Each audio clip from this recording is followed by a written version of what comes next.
নমস্কার, Anita's kitchen with village ফুটে আর একটা নতুন ব্লগে আপনাদের সবাইকে স্বাগত। আজ দেখতেই পাচ্ছেন আমি একটা বড় চিতল মাছ নিয়ে এসেছে বাজার থেকে। সেটা আবার কেটে নিয়ে এসেছে, কারণ কাটতে পারি না, আর প্রচুর এগুলোর মধ্যে আঁশ থাকে। বাজারে কেটে নিয়েছে, আমি তারপরে দিয়ে হলুদ মাখিয়ে দিয়েছি। কড়াইতে তেল দিয়ে দিলাম, এটা পুরো সর্ষের তেলে রান্না হবে। মাছটা এখন ভেজে নেব।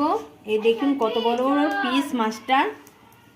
এই যে এখন এই মাছটা ভেজে নেব।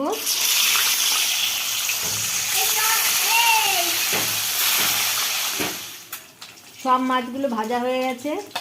এই যে আগে কিছুটা ভেজে নিয়েছি, মাছের মুড়োটাও ভেজে নিয়েছি। এখন মাছ আর কটা আছে তুলে নিচ্ছি। আর একটু তেল দিয়ে দিয়েছি, শুকনো লঙ্কা দিয়ে দিলাম, দুটো তেজপাতা দিয়ে দিলাম জিরে, গোটা জিরে দিয়ে দিলাম, গ্রেট করে টমেটো গ্রেট করে রেখে দিয়েছিলাম সেই টমেটো দিয়ে দিলাম,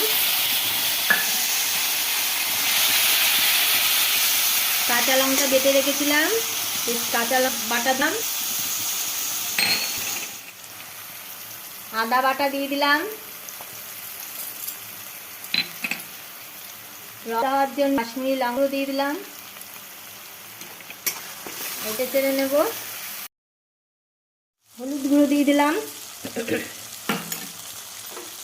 অল্প করে সামান্য একটু চিনি দিয়ে দিলাম। এবার একটু মশলার মধ্যে জল দিয়ে দিলাম, এটা একটু ভালোভাবে কষু।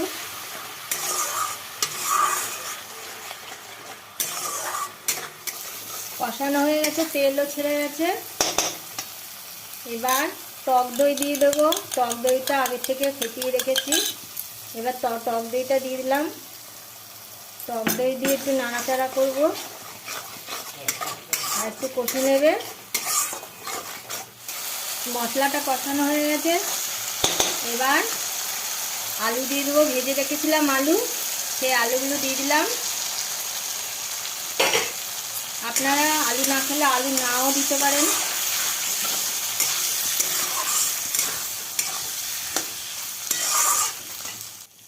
কষানো হয়ে গেছে আলু দিয়ে। এবার জল দিয়ে দিলাম,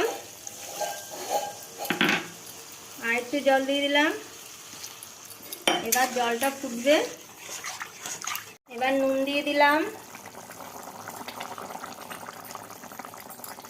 জিরের গুঁড়ো, ধনের গুঁড়ো, ভাজা জিরের গুঁড়ো ধনের গুঁড়োর মধ্যে জল দিয়ে একটু ভিজিয়ে নিচ্ছি।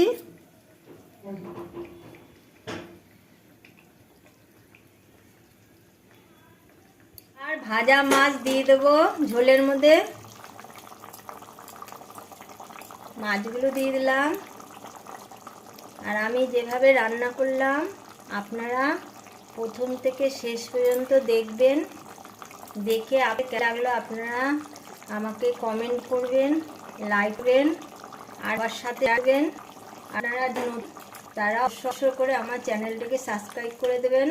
পাশে বেল নতুন আর আব্বান্ন আর এর মধ্যে।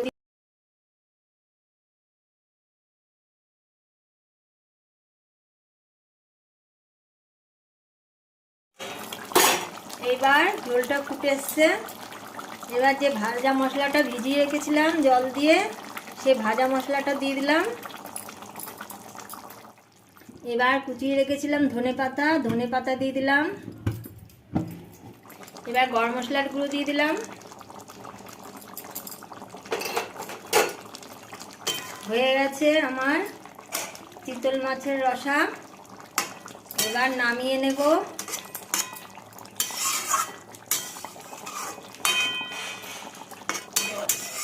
এবার সব তুলে নিচ্ছি, সাজিয়ে নিচ্ছি।